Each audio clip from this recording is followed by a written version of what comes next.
pra gente? Bom, gente, sejam bem-vindos, né? Só queria dar as boas-vindas, né? Meu nome é Gianani Ramalho de Oliveira, eu sou professora da Faculdade de Farmácia, sou coordenadora do Centro de Estudos e Pesquisa Farmacêutica, né? Porque esse encontro aqui é promovido pelo centro, pelo CEAF, né? Que a gente chama, e dentro do CEAF a gente tem muita sigla, né? GEAF, tá? Que é o Grupo de Estudos e Atenção Farmacêutica, é um grupo que existe desde 2003, né? De pessoas que ou que estão na prática clínica, né, ou que estão vislumbrando, né, cuidar de paciente no mundo real, né? E esse grupo, né, já existe desde 2003 e tem estudantes, tem farmacêuticos, né, um grupo que está em fluxo constante, né? E mais recentemente a gente começou uma parceria, né, a FEMIG, né, no nome da Elaine, começou, né, grande interesse com o movimento da farmácia clínica, né, no nosso país, e um desejo de pensar, né, a residência, pensando na atenção farmacêutica como arcabouço teórico, né, para a prática clínica do farmacêutico. E a gente viu nisso uma oportunidade de acessar mais pessoas, né, de a gente aumentar o diálogo entre a academia, né, e as pessoas que estão no mundo real, né, vocês que estão realmente na ponta cuidando de pacientes. Né. Então, para a gente é muita alegria, né, que a gente faz essa parceria, né, Elaine, eu tive a sorte, né, a honra de tê-la como minha aluna, muitos anos, bem, não vou falar muitos anos, não, para ela vai ficar mal, porque eu todo mundo já sabe que eu sou velha, mas Elaine não. Mas assim, Elaine, ela foi minha aluna um tempo, foi uma experiência maravilhosa, né, igual tem várias outras pessoas aqui também, né, que foram meus alunos, mas eu estou muito feliz, né, de estar de volta, de a gente estar fazendo essa parceria, e por favor aproveitem, né, é um ambiente muito informal, né, onde a gente quer dialogar, quer conversar, trocar ideias, tá? Outra coisa, a gente vai passar uma lista de presença e, por favor, anotem, quem quiser certificar, né, no CEAF a gente dá certificado para quem participa do GEAF, tá? Anotem o nome, porque aí vocês vão entrar na lista, né, também de e-mails, certo? Com programação, porque eu esqueci de falar, tem várias coisinhas da minha lista. Essas reuniões, elas vão acontecer, algumas aqui na FEMIG e outras lá na Faculdade de Farmácia, né? E tem um programa, não sei se todo mundo já recebeu, mas é um programa bem interessante, né? A cada 15 dias tem uma diferente. Então a gente adoraria, né, ver as pessoas também lá na Faculdade de Farmácia, mas a gente tem que fazer isso, porque quando a gente faz aqui, as pessoas lá da escola de farmácia ficam, não, mas não tem que ir lá na FEMIG, né? Aí eu faço aqui, o pessoal, né, faz lá o contrário. Então, assim, para agradar gregos e troianos, a gente vai fazer os dois, tá? Mas a gente espera que vocês vão lá também, porque vão ter vários temas muito interessantes, certo? Então a gente manda a programação e quem quiser certificar também a gente dá, né, certificado de participação, certo? Então agora eu vou deixar. Obrigada, gente. Aproveitando sobre o certificado, o pessoal que é da FEMIG ou que é dos outros hospitais aqui, né, da região, que precisarem de uma declaração de comparecimento, eu vou passar esse papelzinho, vocês preencham com o nome de vocês e no final eu assino de todo mundo, tá bom? Vocês vão rodando aí. Se faltar, depois a gente arranja mais um dia. Bom, a Gianani já me apresentou, eu sou Elaine, né? Farmacêutica, formada pela UFMG, tive a honra e o prazer de ser aluna da professora Gianani. E exatamente nesse momento que eu fui aluna dela que as coisas começaram a mudar. Até então eu era uma estudante da iniciação científica da bancada, né? Era bolsista do CNPq, fazia umas coisas mirabolantes lá no PQ e no ICB também. E fui para a disciplina, né? Na época a disciplina de farmácia social. E junto com isso eu também iniciei um estágio num hospital, que foi o Ipseng. Tem algum do Ipseng aqui hoje? Não. E fui fisgada aí pelo mundo do cuidado e nunca mais consegui sair. Hoje estou na gestão, né? Me sinto assim fazendo um papel muito importante para a gestão. Eu gostaria muito de estar atendendo pacientes. Foi o período que eu tive mais assim, motivação para trabalhar, mas hoje eu me vejo motivada vendo as residentes, vendo os acadêmicos de farmácia, passando pelos hospitais e conseguindo realizar aquilo que eu gostaria de ter feito e na minha época não houve essa oportunidade, né? Bom, lá na UFMG eu também fiz mestrado, lá no departamento de farmácia social, e também fiz 2 cursos de especialização na área de farmacologia e um MBA na área de acreditação hospitalar, mais na área de gestão. Hoje eu vou falar um pouquinho para vocês sobre a possibilidade de aplicarmos, né, todo o arcabouço teórico da atenção farmacêutica no âmbito hospitalar. É um assunto que dá pano para manga, né? A gente está sempre falando sobre isso nos nossos encontros hospitalares. Aqui na FEMIG, né, nós somos 20 hospitais, temos 20 farmácias com muitos farmacêuticos e ainda estamos engatinhando com essa coisa do cuidado farmacêutico no âmbito hospitalar. Mas a nossa experiência recente aí com as residências, né, de farmácia nos mostraram que existe sim uma possibilidade, existe um caminho, e hoje meu papel vai ser tentar convencê-los de que é possível. Dentro, óbvio, das limitações aí que a gente tem de demanda do SUS, né, de financiamento, etc. e tal. Tá? Bom, então sobre o que vamos conversar hoje, a gente vai falar sobre evidências da aplicação da atenção farmacêutica nos hospitais, sobre o arcabouço teórico, sobre perguntas importantes. A gente tem muitas perguntas relevantes nessa área, a maioria delas ainda sem resposta. O papel do cuidado farmacêutico em um ponto de atenção que é terciário, né, de alta complexidade, e os desafios para a implementação da atenção farmacêutica no âmbito hospitalar, aqui na nossa experiência da FEMIG, tá? E por que é importante falar de evidência? Eu sou a moça da evidência, né? Os meninos aqui sabem que eu sou a moça da evidência, eu dou aula de prática de saúde baseada em evidência aqui na residência, e eu falo de evidência, vamos saber. Aí, quando eu vou para o cuidado farmacêutico, para a filosofia, opa, a evidência tem um limite, né?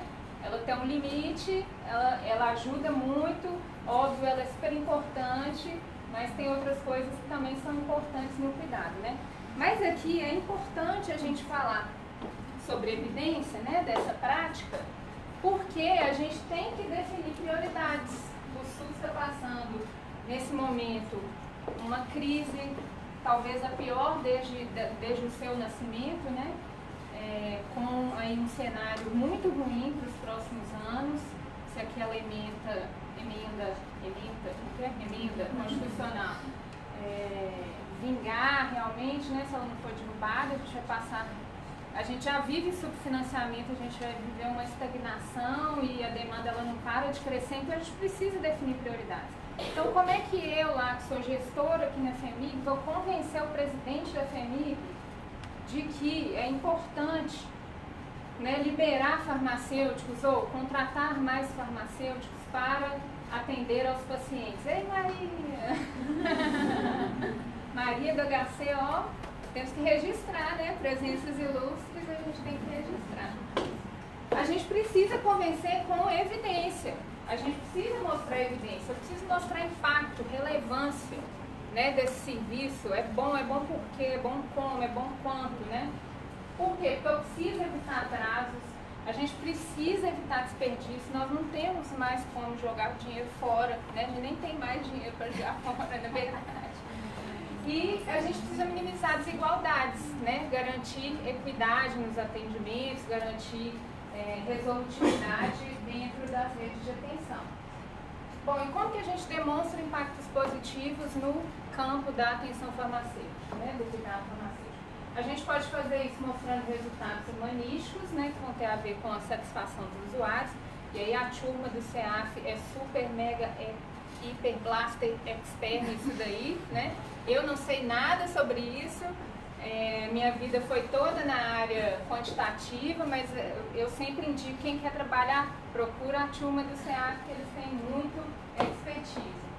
E ele nos dá dados muito relevantes, né, da visão do paciente sobre esse serviço, né, como é que ele enxerga esse serviço, quão importante é isso para ele, né? Nós temos um outro tipo de estudo, que são os estudos econômicos, né, que são super importantes para a gestão. Eu também entendo pouquíssimo sobre eles, mas tem também uma turma lá na UFMG que entende bastante disso, né?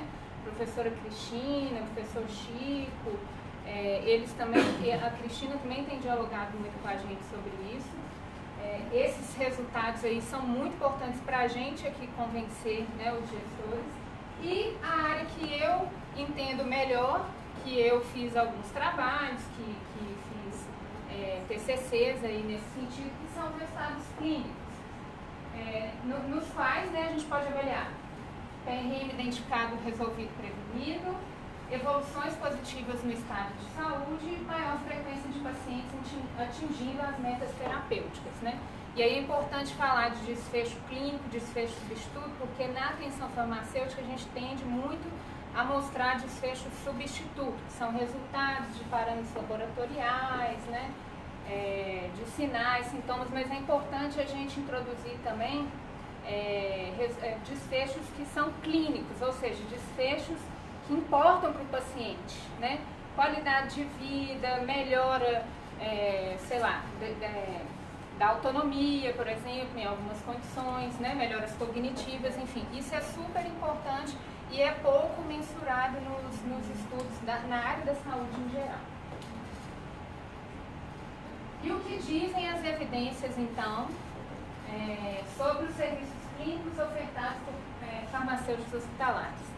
Bom, aí, como sou professora, né, fiz uma estratégia de busca com vocabulário controlado, as meninas estão todas ali rindo para mim, porque tinha que fazer isso, né, dar o exemplo. E fui lá nos metabuscadores olhando o que tinha sobre isso nas bases de dados em saúde, né, e aí, surpreendentemente, tem muita coisa.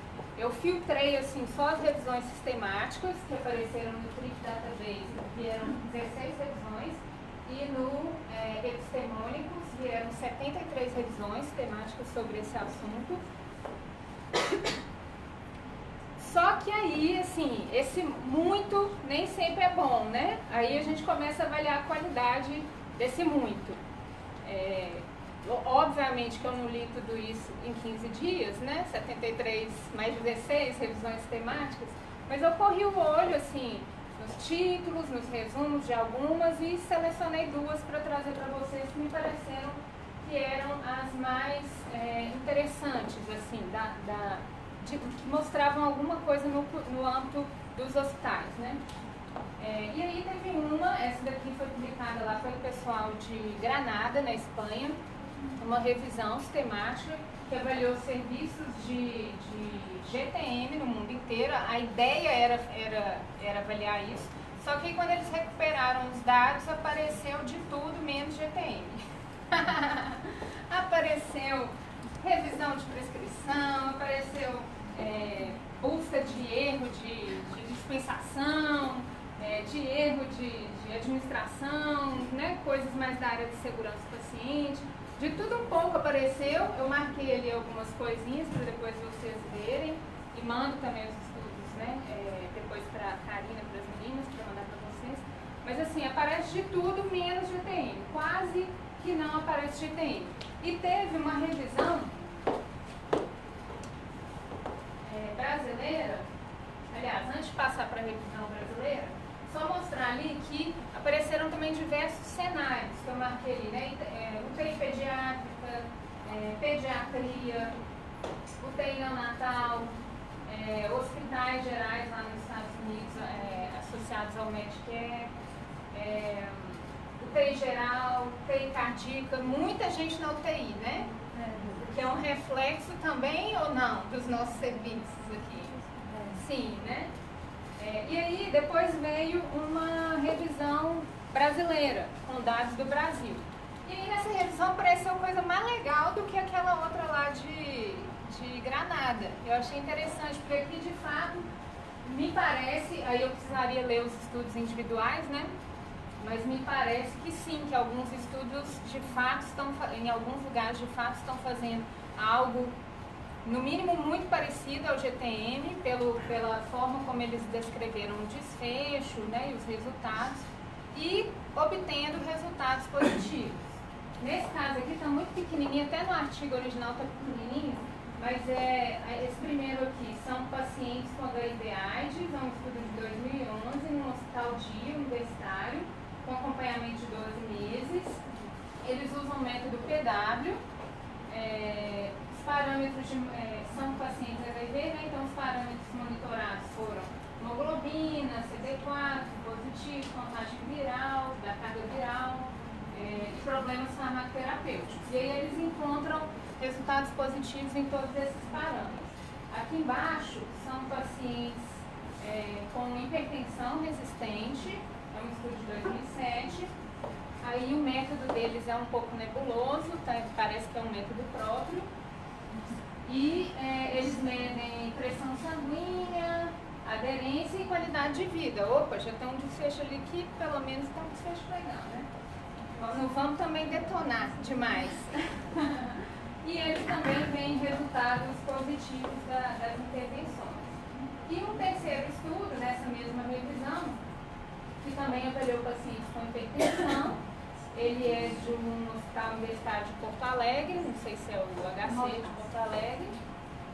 O Cássio, isso mesmo.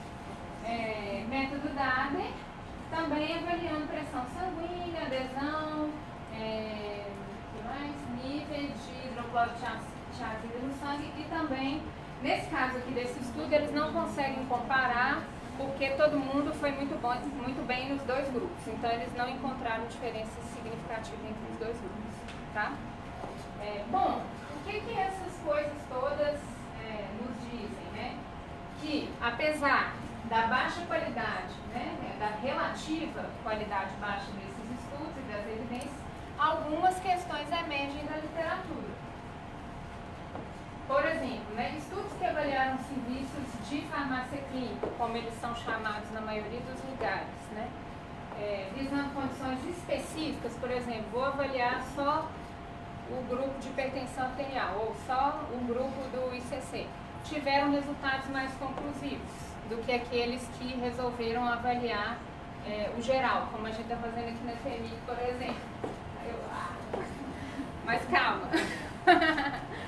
Aqueles estudos que tentaram mostrar benefícios de farmacêuticos engajados em várias atividades ao mesmo tempo, revisa a prescrição, olha o paciente, corre o leito, olha o estoque da CAF, sei que lá, que é a maior, né, é o mais frequente nos hospitais, também tiveram muita dificuldade de avaliar e de mensurar os resultados, devido à heterogeneidade, né, das atividades executadas.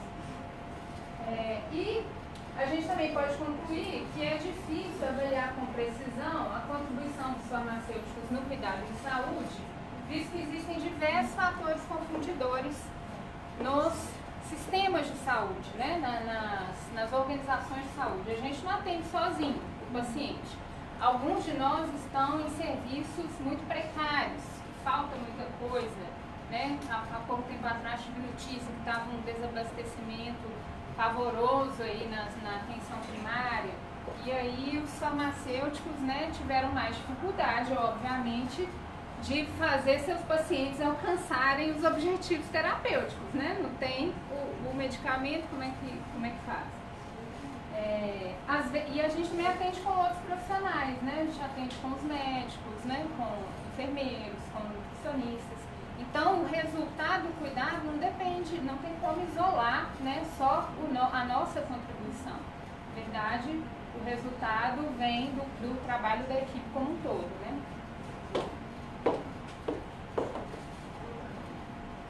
Bom, apesar disso, né, os estudos disponíveis, de uma maneira geral, ou a maioria deles, sugerem que os farmacêuticos clínicos agregam valor ao cuidado, sim, né, às equipes clínicas, às instituições e às organizações de saúde. Tanto que o CFF incentiva, né, a gente a fazer esse serviço, o Ministério da Saúde incentiva por meio do Protocolo Nacional de Segurança do Paciente, por outros instrumentos. Então, a gente tem sido cada vez mais solicitado a fazer esse serviço, né? Mais recentemente, a Vigilância Sanitária aqui de Belo Horizonte nos procurou e disse aqui: agora nós vamos cobrar o seguinte. Eu me lembro de uns 5 anos atrás, eu com a fiscal da vigilância lá no Alberto Cavalcante, ela olhando meu estoque, eu aqui, você vai perguntar se eu olho os pacientes? Não. Aí ela, como assim? Isso não está escrito em lugar nenhum. Mas você devia perguntar. Porque assim, não adianta nada eu estar aqui cuidando do meu estoque, está tudo bonitinho, a validade, está tudo em dia, mas eu não sei o que está acontecendo da porta da farmácia para fora. Naquela época eu não fazia nada no hospital, não dava conta, eu era gerente da farmácia e tal, mas eu estava doida para ter uma lei para empurrar o povo para fora. Eu estava doida assim, para que a vigilância chegasse, cobrasse, e eu tivesse um jeito de falar, gente, agora tocar o povo para fora da farmácia, agora vamos lá cuidar desses pacientes. Deixa que o pessoal do administrativo dá conta dessa parte aqui logística, né, dentro da farmácia. Bom, então, né, pensando em tudo isso, eu penso que a chave para o sucesso nos hospitais pode começar, né, é claro que existem várias coisas, mas ela pode começar por uma padronização dos serviços, né, e dos métodos para avaliação do impacto dos resultados em saúde. Nós estamos aqui hoje nessa tentativa, mandei o WhatsApp aí para Deus e o mundo, né, até para gente que eu não tinha o contato na agenda, hoje foi o WhatsApp. Por quê? Porque, gente, a gente precisa ter um jeito único de fazer as coisas. Nós não podemos ficar, eu aqui faço de um jeito, a Marina HC faz do outro, as meninas do Risoleta estão aí, fazem do outro, e tem residência, né? Santa Casa faz de outro, sei quem faz de outro. Gente, não tem cabimento mais isso. Se nem a gente, dentro da nossa profissão, a gente não consegue uma uniformidade, a gente não consegue conversar no mesmo vocabulário, né? Como é que a gente espera que os outros profissionais entendam o que a gente faz e reconheçam e queiram que a gente continue fazendo e que solicitem a nossa presença, né, no cuidado? Então, acho que a gente tem que começar por aí. E não dá para começar sem falar rapidinho, fazer uma recapitulação rápida do arcabouço teórico da atenção farmacêutica, né? Ele traz para a gente 3 elementos fundamentais: uma filosofia de prática, que vai falar sobre os valores, né, sobre os comportamentos, as responsabilidades do profissional, uma metodologia de cuidado, como que a gente vai fazer isso, né? Toda profissão tem um jeito de fazer, a gente também precisa ter o nosso jeito de fazer. E um sistema de gestão, que vai se preocupar com os recursos, com a infraestrutura, né? Com a medição do desempenho disso, porque a gente precisa garantir um alto padrão de desempenho ao longo do tempo, né? E aí, um aspecto super importante da filosofia é a necessidade social. E aqui, gente, vem tipo a cereja do bolo do momento. Por quê? A gente sempre soube desse problema. Ele está documentado há quantos anos, né? Década de, sei lá, 80, quando isso começou a ser falado, né? A mortalidade com o uso de medicamentos, o custo elevadíssimo com o uso de medicamentos. Só que agora, mais recentemente, a gente ganhou um plus a mais, como diz o povo, né? Um plus a mais. Nessa história da necessidade social. A gente tem um novo desafio nesse biênio 2018-2019, um desafio mundial, né, que está assim, tá na mídia, está bombando, está para todo lado, só se fala disso, né, que é a segurança no uso dos medicamentos. O que isso tem a ver com a gente? Tem muito a ver com a farmácia clínica, muito a ver com os farmacêuticos clínicos. Uma das medidas que mais garante segurança é farmacêutico clínico na beira do leito, nos hospitais. Está documentado, tem evidência sobre isso. A gente pode botar código de barra, botar sei lá o que, softwares informatizados, né, de apoio à tomada de decisão, mas nada substitui o farmacêutico clínico bem treinado, né, habilitado para avaliar a farmacoterapia sobre vários aspectos, inclusive a segurança, né? Então, eu considero assim, que a gente nesse momento está com a faca e o queijo na mão, né? Porque assim, é um super argumento para convencer o gestor de que é importante, que a gente tem que fazer uma meta mundial, né, que foi incorporada na meta nacional, no Plano Nacional de Segurança do Paciente, e Então a gente precisa aproveitar esse momento, tá? Ainda dentro da filosofia, a gente precisa falar das responsabilidades profissionais, né? Quem quiser cuidar de paciente tem que saber que ele está assumindo um tantão de coisa. Por exemplo, ele está se comprometendo com o paciente, responsabilizando pelos resultados tanto bons quanto ruins, nem sempre as coisas vão dar certo, né? Eu sempre conto casos, Janane, de um paciente meu que morreu lá do Centro de Saúde de São José e que eu achei inaceitável que ele morreu. E a Janane falou, Elaine, os pacientes morrem. Eventualmente, eu nunca me esqueço de, eventualmente, eles vão morrer. Não necessariamente porque você falhou, mas às vezes porque o sistema falhou, enfim, né? Ou que era o curso natural. Mas eles vão morrer, né? Então você precisa se comprometer. E eu não queria documentar aquilo de jeito nenhum. No meu prontuário, a Janane tem que documentar. E eu, tá bom, então vou documentar. A gente tem que se comprometer com o crescimento do serviço, né? Não adianta ficar eu sozinha lá na minha UTI e achar que tá bom com 5 pacientes, né? E não pensar no crescimento disso. A gente precisa pensar em crescer, né? Até porque quando a gente começa, as coisas vão crescendo meio que involuntariamente, né, Luísa? De repente o diretor do hospital, eu quero vocês no hospital inteiro. Que negócio é esse? Vocês estão aqui só em 10 leitos do hospital? A farmácia tem que ter tudo, se vira e atende tudo. É assim que o diretor lá do João Paulo II falou pra gente, né? Precisa aderir à filosofia de prática, precisa trabalhar de forma colaborativa, especialmente dentro do hospital. A gente não trabalha sozinho, né? E a gente tem toda a equipe pertinho, do lado, assim, a metro de distância. Então isso é um ponto super favorável. As pessoas estão aqui todos os dias, a gente pode discutir todos os dias. Nem sempre a gente é bem recebido por todos, né? Mas a gente vai conquistando esse espaço com competência, né?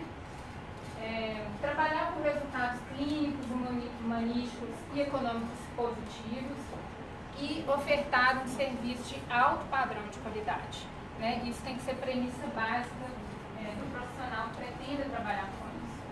Ele precisa entender que essa filosofia nos diz, né, para promover um cuidado holístico e centrado no paciente. Aí as meninas aqui do hospital, não tem como fazer isso aqui. Não tem, porque o paciente nem conversa comigo. Aí hoje mesmo eu vi na evolução da aluna, que ela me mandou já à tarde para eu revisar, que foi resolvida uma situação de um paciente com um chazinho de camomila e de que mais? Suco de maracujá, porque era uma preferência dela, ela estava realmente desacordada, mas a filha estava lá e falou, olha, a minha, é mãe ou pai? É mãe. A minha mãe, ela prefere isso, ela não se dá bem com medicamentos ansiolíticos, ela usa rotineiramente chá de camomila? Erva cidreira, chá de erva cidreira e maracujá. E a aluna evoluiu no prontuário, olha que bonitinho, tá holístico, tá centrado no paciente, não tá? Mesmo o paciente não conversando com você. Você tem outras formas de capturar essas experiências e as preferências, os valores do paciente. Óbvio que nem sempre isso vai acontecer, né? Às vezes a gente está aqui no João mesmo, paciente não UTI, sem familiar, né? Sem ninguém, o SAMU pegou ele na rua, trouxe para cá. E aí a gente vai trabalhar com o que a gente tem, né? Mas em muitas situações a gente consegue sim tirar essa informação de alguém. Às vezes do próprio paciente, quando ele está acordado interagindo com a gente, né? Mas então é importante considerar, né, o paciente como um todo, as suas preferências, os seus valores, as suas experiências, né, anteriores. E também, por fim, a filosofia nos diz que é importante estabelecer uma relação terapêutica, é importante ouvir, ter empatia, se colocar no lugar do outro, né? Acolher as necessidades, os desejos, os medos, as expectativas do outro. Isso também é muito importante. Nem sempre que a gente acha que é o melhor, é de fato o melhor para o outro, né? E a gente tem um jeito de trabalhar assim muito prescritivo, né? Eu vou fazer, eu prescrever porque esse é o melhor. Aí, né, como eu estava falando antes, a saúde baseada em evidência, ela tem que se juntar com as preferências, né, do paciente, e as decisões precisam ser compartilhadas entre o profissional e o paciente.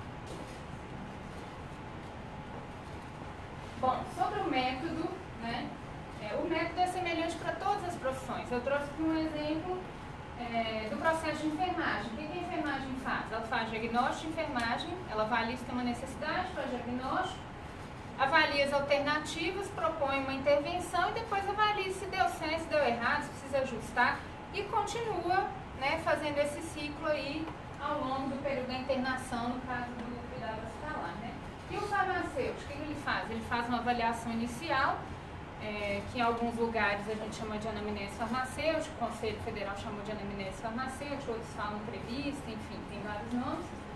A partir dessa coleta de informações, a gente identifica problemas, que eu já vou falar daqui a pouquinho.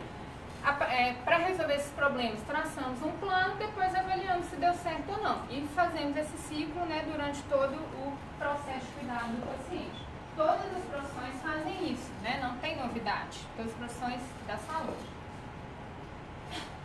Agora, o método de raciocínio clínico, que é o método de identificação de problemas do farmacêutico. Esse é único, é exclusivo. E tem que ter um. Por quê? Porque senão eu vou fazer igual aquele mocinho ali tirando flecha para todo lado, né? E eu acho que é muito a forma como vários farmacêuticos ainda estão trabalhando, totalmente perdidos, sem saber que tipo de problema que resolve, que lado que vai acertar essa flecha, né? Sem um método racional para pensar se tem problema, né? na farmacoterapia. Então, a gente tem uma forma de pensar própria para o farmacêutico, que já foi muito estudada no mundo inteiro, inclusive no Brasil, e que nos ajuda a raciocinar, né, a organizar o raciocínio e a ordem de pensamento. Então, independente do lugar onde eu estiver, do que eu estiver fazendo, se eu estou com um paciente, eu tenho que pensar desta forma, sempre, né? Esse medicamento é indicado para o paciente? Se não for, já parei ali, já encontrei o quê? R, que é problema relacionado ao medicamento. Às vezes, né, sempre nessa ordem, né, de cima para baixo, porque daquele jeitinho ali eu vou ter certeza de que se houver algum problema eu vou achar, né? Então essa é uma forma própria, exclusiva, única da profissão de farmácia e é a única existente para a gente pensar em problemas, né, em diagnósticos de problemas na área de farmácia. Todo dia vem um zap lá, me ajuda a classificar este estado de saúde. A gente está indo, eu acho que é a parte mais difícil mesmo, né? E eu estou muito feliz que elas chegaram nesse momento de ter a dúvida do estado de saúde, porque há 2 anos atrás eu falava de estado de saúde, ninguém sabia o que eu estava falando, né? Falava assim, o que essa menina está falando? Então agora as meninas fotografam e me mandam os prints, né? Elaine, é no caso e tal, é isso mesmo? É resolvido? É estável? É melhora parcial? Então chegamos nesse momento, olha que bonito, né? Que a gente já está. Tudo isso aí advém do método PW, né? E é o que a gente tem usado aqui na FEMIG. A prática precisa também de um sistema de gestão, é a minha parte, né? A parte que a galera vai me detonar. Por quê? Porque ainda tem muita coisa faltando nessa parte aí. A gente precisa de recursos físicos, econômicos e humanos, né? Em número suficiente, né? Em quantidade suficiente. Critérios para captação e elegibilidade de pacientes, nós estamos apanhando aqui no mundo hospitalar. Meios para avaliar o serviço e promover melhorias, né, indicadores, enfim. Um sistema de documentação bem elaborado, que é outro aspecto difícil, né? E precisamos de valorizar esses profissionais, né, que estão trabalhando com isso de uma forma diferenciada. Então, estamos caminhando nisso aí, junto com as residências, né? A gente está alinhando a farmácia clínica com a preceptoria das residências e a preceptoria a gente está trabalhando pela valorização. Então, vamos tentando, né? Vamos avançando. Hoje a gente tem um número até razoável de farmacêuticos, mas ainda fazemos ainda relativamente pouco, né? Bom, agora uma paradinha rápida antes de eu continuar a minha apresentação para algumas perguntas importantes que eu queria ouvir um pouquinho do pessoal dos outros serviços. Primeiro, o que vocês acham? É possível incorporar todos os elementos do arcabouço teórico da atenção farmacêutica no âmbito hospitalar? Segundo, o modelo de atenção farmacêutico, aliás, o modelo de atenção do sistema de saúde favorece o surgimento desses serviços? Terceiro, os farmacêuticos hospitalares possuem as competências necessárias para prover este serviço? Quarto, como priorizar e eleger pacientes no âmbito hospitalar? E quinto, como documentar a prática? Eu queria ouvir rapidinho, 10 minutos de discussão para os outros hospitais falarem. Não monopolizem a discussão, ok, Maria? Maria, o que você acha? Ó, a Cássia acabou de chegar, eu perguntar para ela. Diga, Maria. Eu perguntei para você estrategicamente, porque eu sei que Maria não se convence. Então...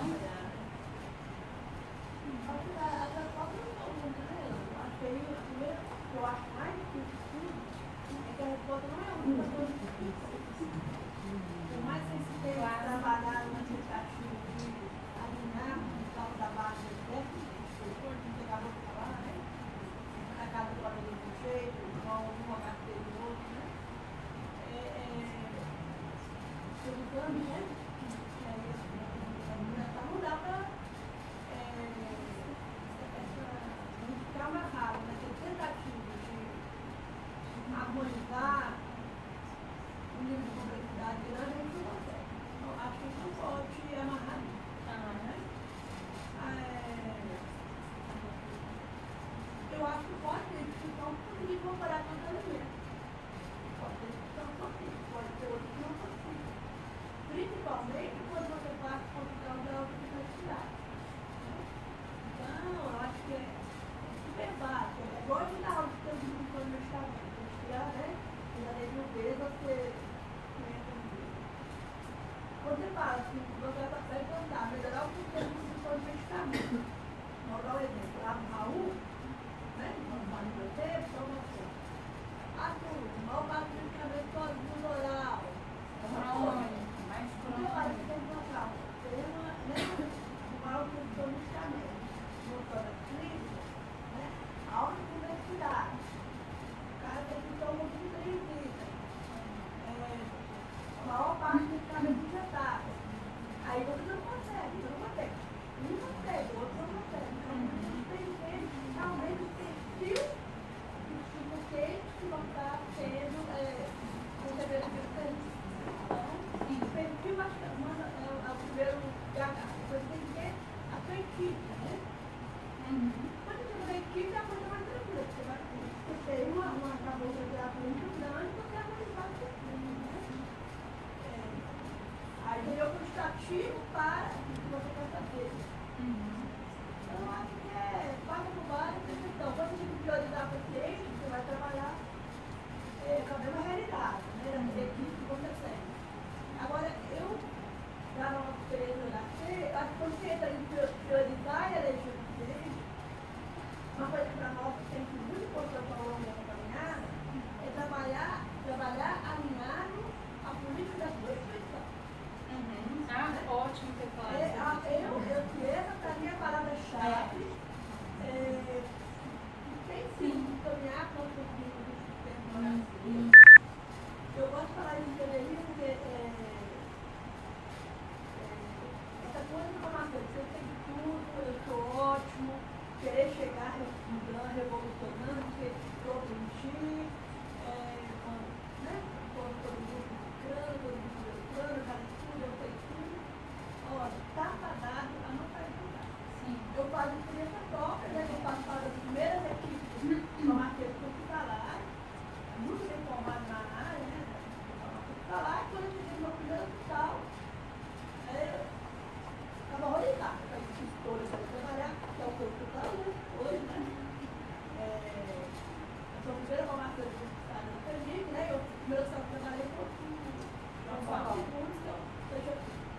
quando eu cheguei, eu tinha clareza que eu era uma ótima farmacêutica, eu sabia tudo da área hospitalar. E eu lembro que eu cheguei rodando assim, tudo.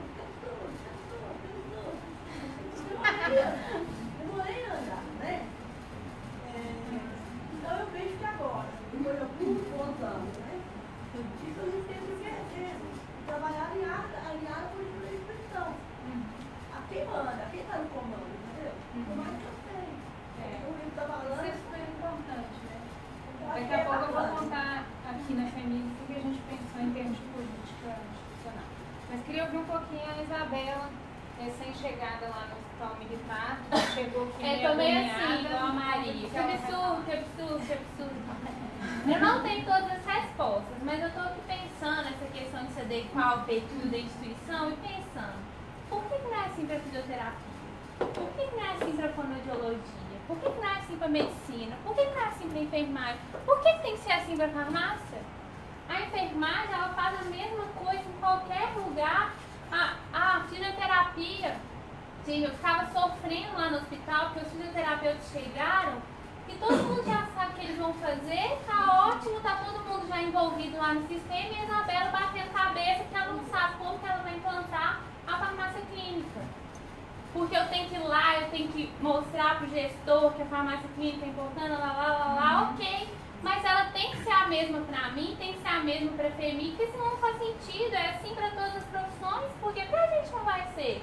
Se eu estou me dispondo a cuidar de paciente, eu tenho que cuidar da mesma forma em qualquer lugar, senão não faz sentido. Por que eu tenho que ser um profissional da saúde diferente, que cada um quer fazer uma coisa, que, entendeu? Eu invento meu método aqui, eu desconsidero a teoria dali, vai pra confusão? Não pode ser assim, existe um método estabelecido. Todo mundo sabe que aquilo funciona, então tem que funcionar. Se não funciona, é porque tem alguma coisa errada, a gente vai adaptar, a gente vai começar de novo, mas eu acho que tem que funcionar e tem que ser igual para todo mundo. Porque é assim para todas as profissões da saúde, né, pelo menos. Então, Sabrina. A partir desse que a Isabela está falando, o que eu penso é o seguinte. Por exemplo, eu acho que o raciocínio a gente consegue aplicar em qualquer local. Mas o que eu vejo a diferença das outras profissões, por exemplo, no andar, o médico, ele vai oferecer um serviço, o raciocínio dele é o mesmo, mas não, o objetivo não é o mesmo do que no consultório médico. Eu acho que a minha percepção é a gente, como farmacêutico, ter a maturidade de como aplicar o método de acordo com o objetivo do nosso serviço. Por exemplo, a gente está no CTI. O nosso objetivo ali, alguns aspectos do serviço como todo são importantes, mas não são aplicáveis naquele momento. Eu acho que o nosso desafio é aprender a usar o método de raciocínio dentro de cada contexto, que eu acho que é isso que as outras profissões fazem. A fisioterapia lá no CTI, ela sabe o que fazer no contexto do CTI. E no consultório, ela tem um outro contexto. Eu acho que um lugar das outras profissões é esse. E o que eu tenho percebido, até mesmo da gente tentar adaptar à prática, é que a gente quer fazer, por exemplo, um GTM dentro do CTI, um GTM dentro da drogaria. Então, assim, é complicado. Eu acho que o raciocínio é o mesmo. No CTI, eu tenho que avaliar aquele mercado e todos os outros aspectos. No consultório também. Mas cada setor, ele tem uma necessidade e o farmacêutico tem que aprender como atender essa necessidade. Sim, mas como as outras Isso aí que você está profissões. falando é gestão. O que altera é a gestão. Quer dizer, o seu entendimento, isso mesmo que você falou. Mas o que é interessante é o cerne, né, o coração da prática não vai mudar. De qualquer maneira, a sua filosofia mesmo. Você quer ver o paciente como um todo. Só que o paciente não fala, como eu vou adaptar, né, para o paciente que você teve. Então, eu vejo dessa forma, assim, a gente tem que mudar esse raciocínio, mas tem que atingir aquele objetivo. Porque não adianta, por exemplo, aspectos objetivos eu acho importante, mas, por exemplo, no contexto de uma... Vou passar a palavra para a Isabela vai terminar.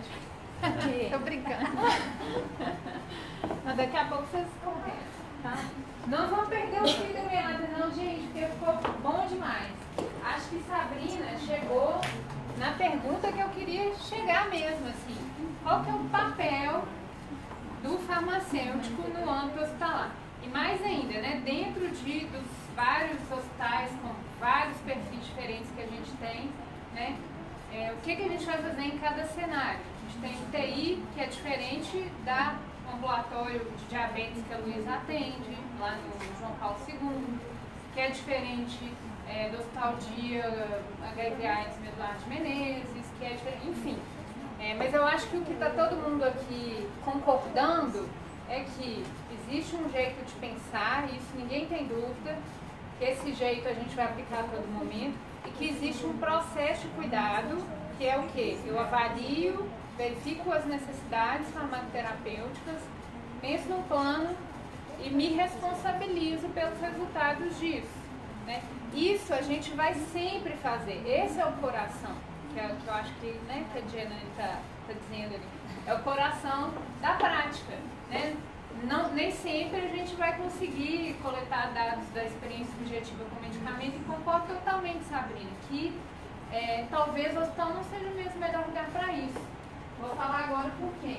É importante para a gente aprofundar um pouquinho, saber qual é o papel do hospital nas redes de atenção de saúde, né? Porque às vezes a gente quer fazer uma coisa aqui que não está no escopo do trabalho do hospital, né? E aí tem uma matéria interessante que está numa revista da CONAS, depois vocês leem lá.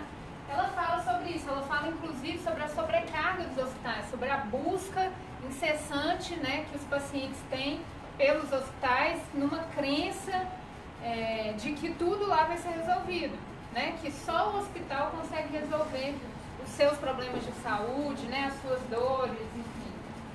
E não é bem assim, né? A gente tem aí um modelo histórico, né, passado, que está caindo em desuso, né, sobre a atenção hospitalar, onde, né, o hospital tinha um modelo médico hegemônico, centrado em procedimentos, voltado para a atenção aos quadros agudos, organizado por demanda espontânea, com uma atenção fragmentada e desarticulada, né, o que gerava insatisfação dos usuários, ineficiência, ineficácia e baixo impacto social. E aí a gente teve, né, o marco teórico das redes de atenção em saúde. Eu trouxe uma figura esquemática lá do livro do Dr. Eugênio Vilaça, com quem eu tive uma grata oportunidade de trabalhar durante um tempo lá na Secretaria de Saúde, e aprendi muito com ele sobre essas questões das redes de atenção, da importância, né, da rede se articular, dos pontos de atenção conversarem, né, da referência e contra-referência funcionar, e cada ponto executar o seu papel muito bem feito, né, com alta resolutividade naquele nível que ele se pretende resolver. E aí o hospital, ele cuida, sim, dos casos mais graves, né? A gente vai ter aqui pacientes que agudizaram por algum motivo e que os níveis de atenção secundário e primário não tinham os recursos necessários para resolver todas as questões que o paciente tinha naquele momento, e aí esse paciente vem para o hospital, que trabalha de forma articulada com esses outros níveis de atenção, né? Mas quem é a coordenadora de todas as redes de atenção? É a atenção primária. A atenção primária, ela é o centro das redes de atenção, todas as redes, rede de urgência e emergência, rede cegonha, rede hiperdia, lá, hipertensão e diabetes, rede seja lá o que for. A atenção primária é que cuida do paciente ao longo da vida inteira dele, né? Cuida pensando em promoção, em prevenção, em evitar que ele venha parar aqui no hospital. Mas, eventualmente, o paciente vai parar aqui no hospital.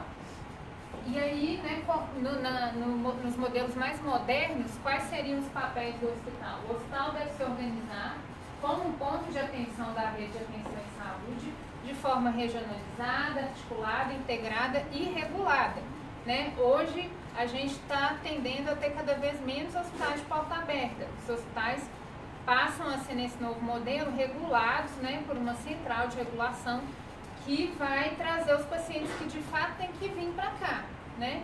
Não aqueles que poderiam ter suas demandas resolvidas na própria atenção primária ou em algum ponto especializado de atenção secundária. A gestão hospitalar deve ser participativa, né? Para isso existem os conselhos de saúde, os usuários, né, participando disso, transparente e democrática. A atenção hospitalar deve ser baseada nos pressupostos da clínica ampliada e da gestão da clínica. O hospital deverá implementar, monitorar estratégias para assegurar a qualidade e a segurança. O modelo deve garantir atenção às condições agudas, crônicas e crônicas agudizadas. Então, durante o período que ele está aqui, eu não vou também só olhar para as condições agudas, né? Sim, ele veio parar aqui porque alguma coisa agudizou, ou porque ele foi atropelado ali no sinal, etc e tal. Mas às vezes ele é portador de doenças crônicas e eu não posso esquecer disso. E eu me lembro muito bem de quando eu estava lá no São José, o paciente ia para o hospital, estava tudo beleza, a gente tinha trabalhado, né, meses para ele alcançar os objetivos terapêuticos. Acontecia alguma ziguezira, ele ia parar no hospital, voltava todo atrapalhado, Porque o povo do hospital esqueceu que ele era diabético, não sei o quê, cuidou da perna quebrada durante um período lá, esqueceu de tudo, que ele era usuário de medicamentos crônicos, etc., contínuos, né? E ele voltou todo descompensado. E aí volta nós lá para começar tudo de novo, né? Então o hospital também tem que se preocupar com isso, né? Garantir continuidade do cuidado e articular, né, com outros pontos de atenção, fazer um bom sumário de alta, uma boa referência para o pessoal da atenção primária, organizar o trabalho de forma horizontalizada, fazer o acesso regulado e organizar o sistema por linhas de cuidado. A gente já tem várias experiências aqui, né, lá no João Paulo II, a gente tem várias linhas e farmacêuticos já inseridos em várias linhas de cuidado específicas.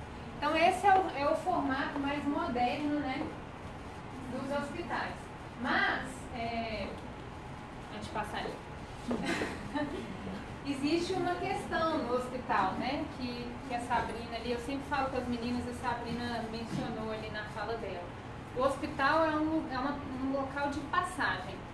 O paciente vem para cá para passar rapidinho. Quanto mais rápido, melhor. Porque aqui tem problema demais. Tem erro de medicação, tem erro na enfermagem, tem pseudormonas, tem KPC, tem...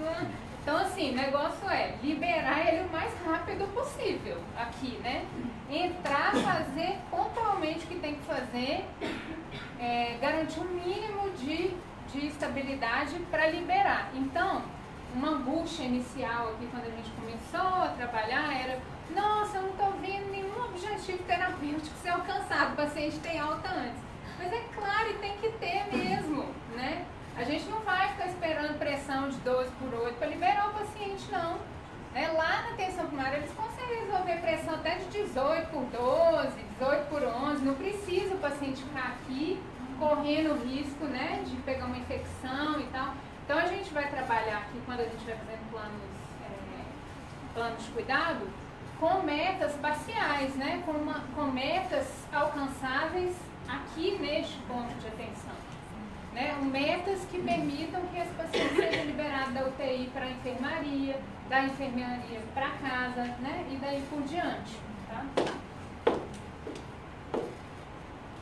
Bom, desafios. A gente tem vários, né?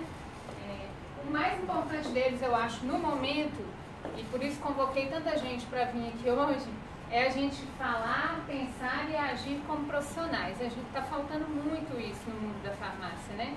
A Maria falou ali super bem, tem muita gente, eu sou profissional de saúde, eu sou bom pra caramba e tal.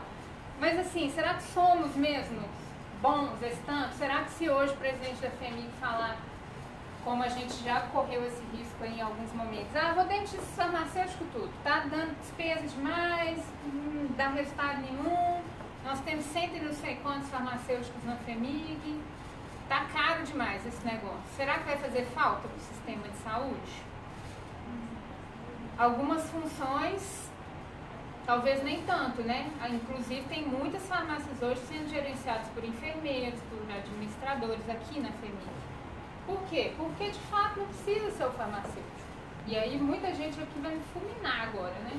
Nossa, Elaine, você está falando isso? Estou falando isso, falo mesmo.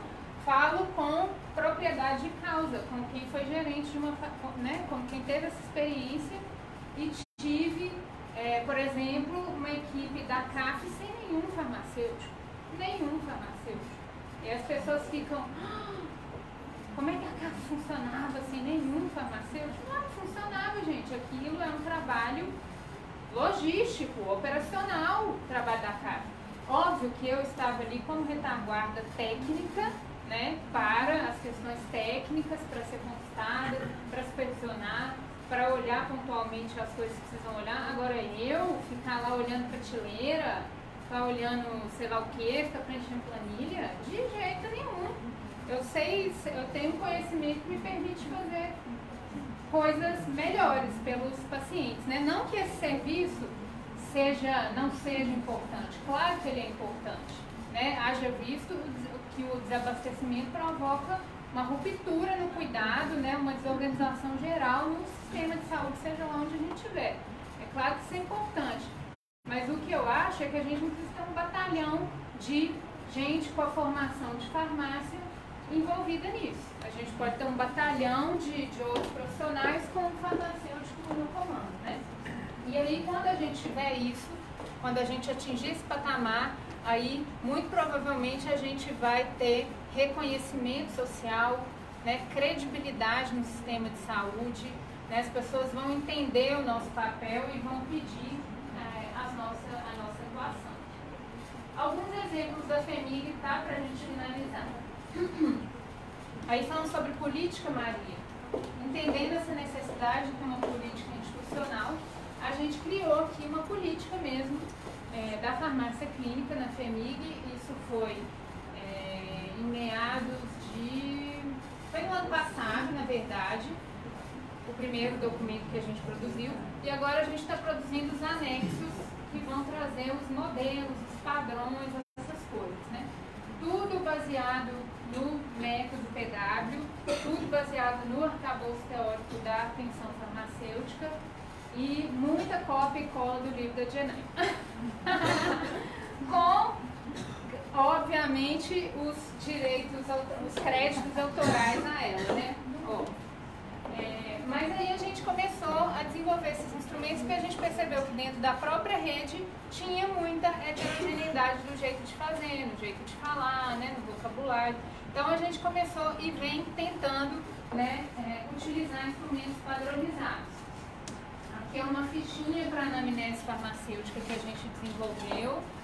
A gente não queria ter ficha nenhuma, mas a gente viu que não tem jeito de não ter ficha, principalmente quando a gente está começando, quando a gente tem residentes sempre entrando, farmacêuticos que ainda não têm experiência com o método. Então a gente tentou fazer um compacto para caber numa folha, mas ali tem todas as questões importantes da avaliação inicial, todos os hábitos, a revisão dos sistemas, a experiência subjetiva. Tem prontuário eletrônico, mas isso não está no prontuário eletrônico, está no papel. Esse vai ser o nosso próximo passo. E aí, quem está na UTI preenche um NA ali para algumas coisas, né, que não consegue, né, quem está em locais mais difíceis.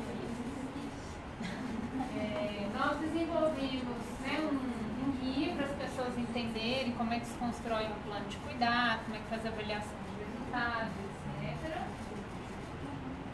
E também fizemos um modelo para registro em prontuário. E aí é onde ele está batendo a cabeça, né, Nelson? Batendo muita cabeça porque a gente tenta enxugar, mas ainda está muito extenso esse formato de registro em prontuário. E no hospital os registros são mais curtos, né? As pessoas são mais, não sei nem se assim, se para o bem ou para o mal, mas os registros são mais curtos. E aí tem duas questões, a preguiça que pode dar nas pessoas de lerem as nossas evoluções, né? Elas podem de repente passar a não ler, e o tempo que a gente está gastando na documentação. Então esse daí a gente está assim, com uma dificuldade muito grande. Eu fico aqui tentando não abrir mão das coisas, os meninos ficam me pressionando, não vão documentar mais isso, não, eu juro que eu vou fazer o método completo. Mas não me faça documentar tudo, eu vai documentar tudo sim.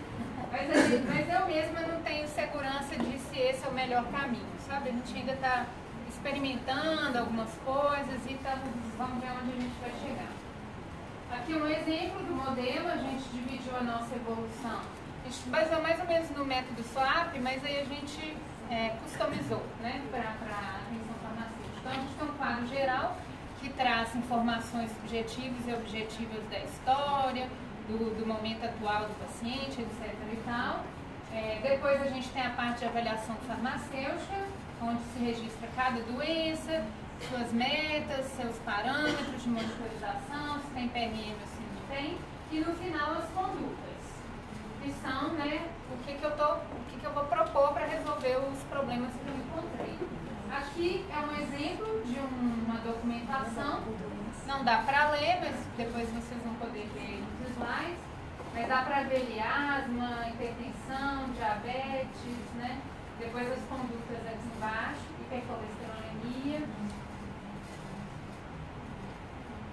E aqui aqui já é o segundo atendimento. No segundo atendimento, a gente pensa que talvez não seja necessário documentar tudo de novo, a gente documentaria as novidades, né? O que evoluiu do primeiro para o segundo atendimento. Mas ainda assim o negócio fica grande.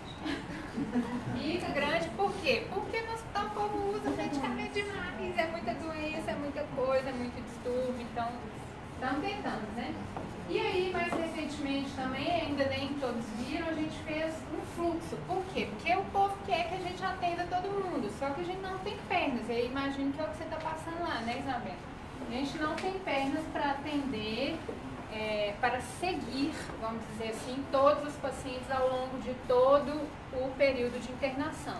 Mas, para nossa felicidade, a gente está sendo acionado para, né, no mínimo, olhar para esse paciente, no mínimo, ver se tem alguma coisa muito absurda prescrita para ele, porque outro dia um menino mesmo, criança, foi parar na UTI, né, Luísa, lá no João Paulo, porque tomou uma dose 10 vezes acima da recomendada. Então, o que vocês podem fazer, pelo amor de Deus?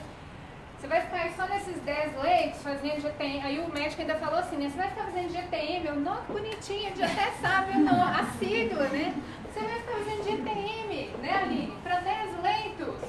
E os outros 120, você vai deixar eles por aí, assim, sem nada. Aí a gente, calma, gente, vamos pensar, né? Pensamos, chegamos a essa proposta de fluxo. O que hoje a gente está pensando em fazer? Lá no João Paulo já está fazendo mais ou menos assim, né? E aqui no João, no seu andar, a gente também está pensando que assim pode dar certo, né, Lu? A gente vai fazer a revisão diária da farmacoterapia de todos os pacientes, que é a análise da pressão de todos os pacientes, tá? Cada um da sua enfermaria onde estiver. A partir disso, né, a gente vai olhar se o paciente foi admitido no andar nas últimas 24 horas, porque a gente viu que o paciente, depois de muito tempo de internado, a gente já perdeu muita informação, já começa a dificultar, enfim, às vezes interna na sexta à noite, a gente vai pegar ele na segunda de manhã, ele já está tendo alta já, às vezes, né? Aí, se sim, a gente vai fazer a anamnese farmacêutica e a conciliação de medicamentos de todos que internaram nas últimas 24 horas, ou seja, vou lá no leito, entrevistar, etc e tal, e aí a gente vai seguir aqueles que tiverem critérios para acompanhamento, que aí em cada lugar vai ser um, não tem critério. Ah, qual que é o critério que você usa aí? É um em cada andar que você for aqui do João vai ser um diferente, cada serviço vai ser um diferente, não tem, a gente já testou uns algoritmos aí da literatura, deram por água abaixo, porque os nossos pacientes do hospital caem tudo no nível mais crítico, não selecionou ninguém. Tudo é complexo, tudo é 1000 comorbidades, são 1000 medicamentos, são 1000 não sei o quê. Então não adianta, assim, a gente vai ter que ter critérios por linha de cuidado. Talvez os pacientes com estadiamentos mais graves, naqueles níveis de cuidado, talvez aqueles que vão sair medicamentos, sair usando medicamentos de mais alto risco, de mais difícil manejo, não sei, a gente está pensando sobre isso aqui, né?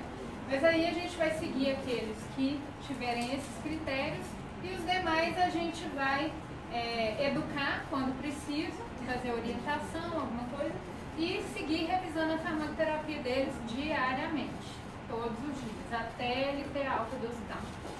Tem mais uma partezinha, os que a gente seguir, a gente faz plano de cuidado, né, por condição de saúde, avalia resultados, faz a reavaliação contínua, segue identificando novos PRMs, né, até a alta hospitalar ou celestial, porque a gente tem muita alta celestial no hospital também, né?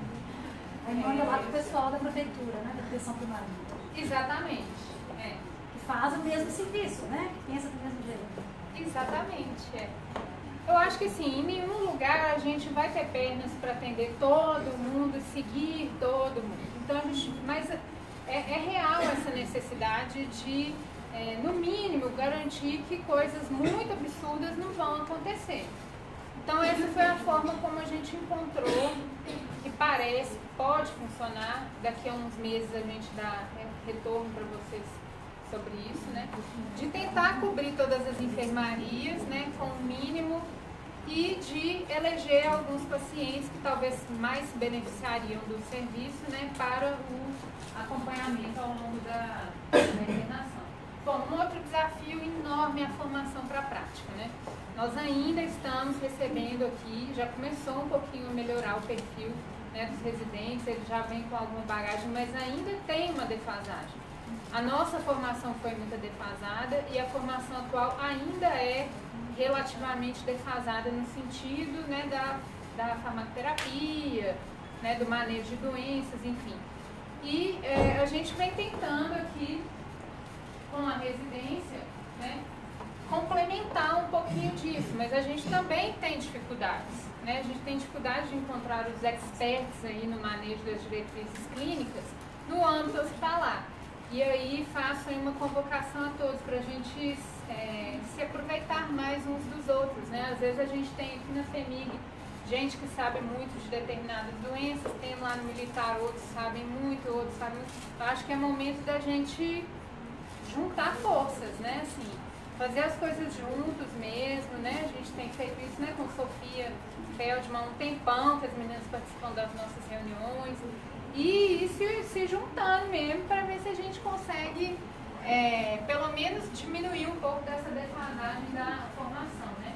E eu considero aqui nas residências que eu estou plantando as sementinhas do futuro, né? Eu falo com as minhas meninas, eu queria ter um preceptor que soubesse tudo. Eu, gente, não tem, não vai ter. Vocês serão essas pessoas daqui a pouco, né? Aproveitem esse tempo seu de hospital, aproveitem para aprender com o paciente ensina, aproveitem para aprender com o preceptor da residência médica, que ele ensina muito também, porque vocês serão os experts aí da próxima geração, né? E aí, uma frase da minha professora, se os farmacêuticos quiserem ser reconhecidos como provedores de serviços no sistema de saúde, ao invés de administradores ou dispensadores de produtos farmacêuticos, esse grupo profissional deve compreender com muita clareza quais são as suas responsabilidades com o paciente e com os outros integrantes da equipe de saúde e aplicar os seus conhecimentos de forma sistemática, lógica e documentada para solucionar problemas reais na sociedade. Todas as profissões existem para solucionar problemas, né, na sociedade. E aí, a gente, né, vamos continuar nessa ou vamos assumir esse problema aí, essa necessidade social e vamos nos propor a resolvê-los, né? O desafio é grande, né? Mas a perseverança é a mãe da boa sorte. Eu estou aí, por exemplo, há 10 anos, né, saída da faculdade, tentando fazer alguma coisa. E nestes últimos 2 anos eu comecei a ver a luz no fim do túnel, aqui no mundo dos hospitais, né?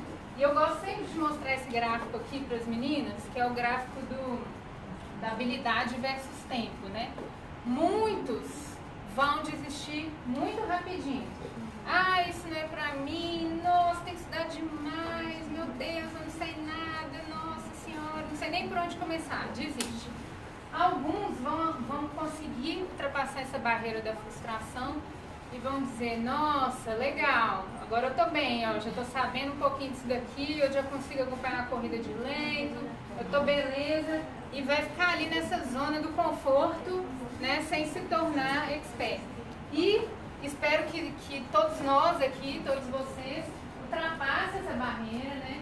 Ultrapassem a barreira da paixão e pense sempre em fazer melhor e melhor e melhor e da próxima vez ainda melhor, né? Esses serão os experts, esses estarão nos grandes congressos que a gente vai ter aí nos próximos anos, né? Falando sobre isso e ensinando as outras pessoas a fazer isso. Então é isso, gente. Obrigada pela discussão. Obrigada pela participação. Obrigada, Renane, por ter vindo ajudar a gente a conversar sobre isso. Pode abrir para algumas perguntas, Ana? Pode. Tem algumas pessoas que estão assistindo online, então fizeram algumas perguntas. Que chique. Nossa, gente, extremamente tecnológico. Tá muito tecnológico esse mundo, né? A primeira delas, na verdade, vou dar prioridade para a minha pergunta. Vou dar prioridade. Eu acho que não tem como, Elaine, a gente não deixar de abordar assim, algo que está muito em voga, que é as acreditações, né? Que é uma coisa que os hospitais têm buscado muito. E muitas pessoas estão vendo isso como uma grande oportunidade para o farmacêutico mostrar o seu trabalho. Só que, por outro lado, o que eu vejo vários farmacêuticos utilizando como justificativo para não fazer o trabalho, por exemplo, utilizando o arcabouço da atenção farmacêutica, dizendo que a questão exige 100% de análise de prescrição, de fazer conciliação medicamentosa com todos os pacientes, então eu vou fazer o que o meu diretor exige para ganhar a acreditação. Então eu queria que você, saber a sua opinião, até que ponto que a gente tem que simplesmente se adequar àquilo que o hospital espera e a acreditação vai cobrar, ou a gente também tem que começar a questionar quais são esses critérios que a acreditação está colocando para a gente, né? Porque eu acho que é um ponto que a gente não tem feito isso, eu acredito. Simplesmente estamos recebendo a ordem e tentando executá-la, né? Assim. Gabo, assim, concordo com o que você disse aí no finalzinho. Assim, acho que a gente tem que questionar as instituições acreditadoras e muito a respeito disso. Eu mesma fiz um MBA em acreditação e eu fiquei super frustrada porque, de fato, o que importa são os números, né? Assim, quantas prescrições eu olhei, nem quantos pacientes eu olhei, quantas prescrições eu olhei. E sim, eu não espero que o presidente da FEMIG entenda que cuidar do paciente com todo esse arcabouço teórico é melhor do que revisar a pressão. Ele não entende isso, né? Eu tenho que ir lá e falar isso para ele. Eu tenho que ir, tenho que mostrar evidência, tenho que convencer, tenho que dar resultado. E dizer que é bom e provar que é bom, né?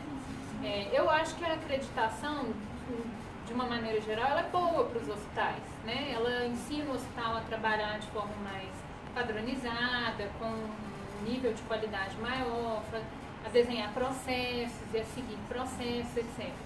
Mas, assim, dentro das instituições acreditadoras, na ONU, por exemplo, os farmacêuticos que trabalham lá, eles não entendem de farmácia clínica, de atenção farmacêutica e etc. Então, para eles fazer revisão e fazer conciliação é suficiente. É um trabalho que é suficiente para o farmacêutico fazer.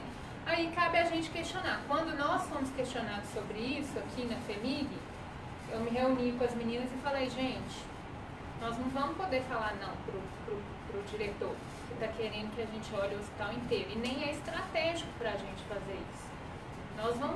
A gente vai se virar e a gente vai atender e vamos fazer GTM também. A gente vai ter que dar conta de... Aí não foi, gente? Nós fizemos um plano de ação, dividimos, fizemos uma força-tarefa, resolvemos como que a gente faria essa revisão de prescrição, já que é um negócio que é só para ver as coisas mais absurdas. Então a gente está fazendo uma coisa bem simples mesmo, que não gasta muito tempo. E vamos investir mais tempo naquilo que a gente acredita que dá mais resultado. Ficou todo mundo satisfeito, o diretor ficou satisfeito, porque a gente está olhando todo mundo, a residência ficou satisfeita, as farmacêuticas, todo mundo sai feliz disso. Mas eu acho que cabe muito um questionamento do próprio profissional mesmo. Uma outra pergunta é da Thaisa, né? Ela está perguntando por que muitas das vezes, né, o hospital, a farmácia hospitalar, ela investe primeiro no cenário das UTIs, né, as unidades de terapia intensiva. Se seria mais estratégico começar por esse caminho ou porque por outro setor. Porque tem uma bendita de uma RDC 07, 2000, não sei quanto, que fala que tem que ter assistência farmacêutica à beira do leito. E a vigilância cobra. Na UTI, só na UTI. Por isso que todo mundo começa pela UTI, porque a vigilância cobra. E aí, o que vocês estão fazendo na UTI? Eu esqueci o ano da vigilância. Eu não sei, assim, se a presença farmacêutica na UTI veio antes ou depois dessa RDC, mas na FEMIG veio depois e veio por conta da RDC.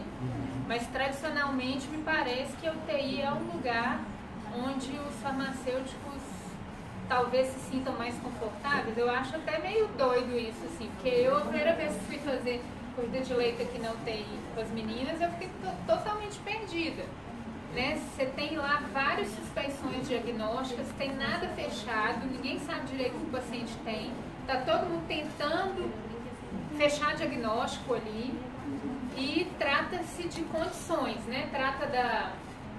Às vezes ele está com um distúrbio hidroeletrolítico, ele trata disso, ele está delirando, trata disso, ele está com úlcera possivelmente, né, sobre o risco de desenvolver úlcera de estresse. Trata disso, né? Enfim, não sei. Aqui na FEMIG isso veio por causa da EDC mesmo. Acho que ela é de 2010. Acho que o Nelson quer perguntar, quer falar. Pode falar, Nelson. Vai falar assim? Então é em particular. Alguma pergunta?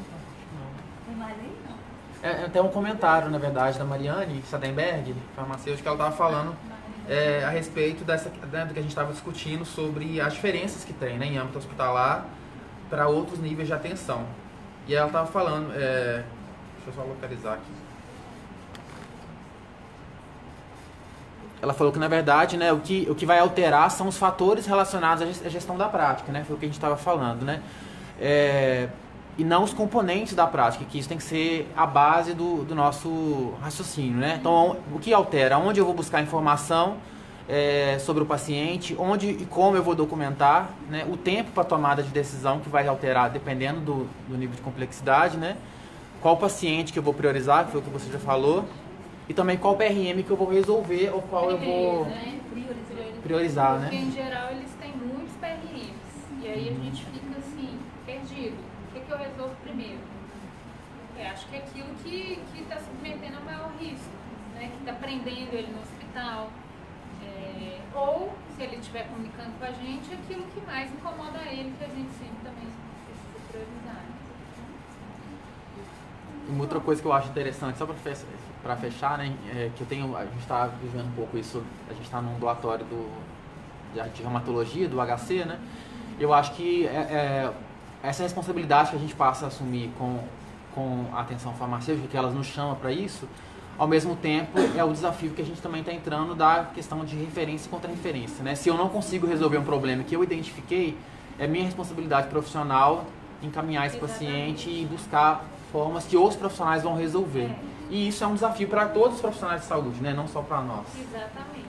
Mas é também uma oportunidade nossa, talvez, de consolidar a nossa função, né? Assim, tentar ajudar a unir esse elo que a gente sabe que o sistema é falho, né? A gente tem um exemplo, né, Luísa, no João Paulo, da linha de cuidado da anemia fosforme. Você quer falar, Luísa? Que a gente criou uma parceria. Na verdade, até conversei com a Elaine, pedi a lista, né, das UBS. Eu sou uma das pessoas que defende muito rede e eu acho isso muito importante. Hoje a gente trabalha no hospital com anemia fosforme. Então a gente pega eles em casos agudos, crise álgica, às vezes uma síndrome torácica, alguma coisa assim. E a gente faz uma conciliação desses pacientes, porque eles passam apenas 4, 5 dias, é muito rápido, para a gente conseguir esses pacientes e a gente acaba encontrando problemas, PRMs, quando a gente faz essa conciliação. E aí, até foi através de um geráfio, eu conheci a Fernanda, que é farmacêutica lá do Minas. Ela deu o primeiro geráfio, que eu, em março, tinha acabado de entrar na residência, ela deu o geráfio, eu terminei o geráfio para ela. Falei, Fernanda, pode encaminhar a paciente? Ela, pode, claro, vai ser ótimo. Então, assim, a gente até levou o trabalho para congresso, foi até mostrando mesmo a importância dessa parceria. A gente fez um levantamento no ano passado para apresentar o congresso. A gente tinha pacientes com 4 internações por ano, uma média de 4 internações por ano, e desses pacientes, que eram 18, se não me engano, apenas 2 voltaram a internar no período de 1 ano. Eram pacientes que tinham 4 internações por média no ano. Então, assim, claro que a gente fez um levantamento muito rápido, a gente tinha que, né, gastar um pouco mais de tempo para isso, mas a gente viu um resultado super bacana. E uma coisa que eu acho muito bacana, além do resultado da farmácia, o hospital todo percebeu aquilo, se mobilizou e hoje todo mundo tem parceria com o Minas. Então, o paciente hoje, ele é atendido, o serviço social entra em contato com o serviço social da Minas, foi feito simpósio no hospital para isso. E assim, tudo começou com uma conversa de um final de geráfio, né? E a gente vê hoje um resultado muito grande disso. Por isso que eu pedi a Elaine, né? A lista das UBS, que agora eu quero mandar a paciente para a primária, para todo mundo. Nós estamos pensando agora, Luna, né, no encaminhamento dos pacientes que saem com varfarina, que vocês mandaram já, não começou a atender, para o ambulatório de anticoagulação do HC, para continuar lá, porque assim, varfarina é um problema, né? E a gente tem muito paciente aqui, né, que sai usando varfarina, então nós vamos seguir nesses caminhos. Acho super importante a gente ir criando essas parcerias.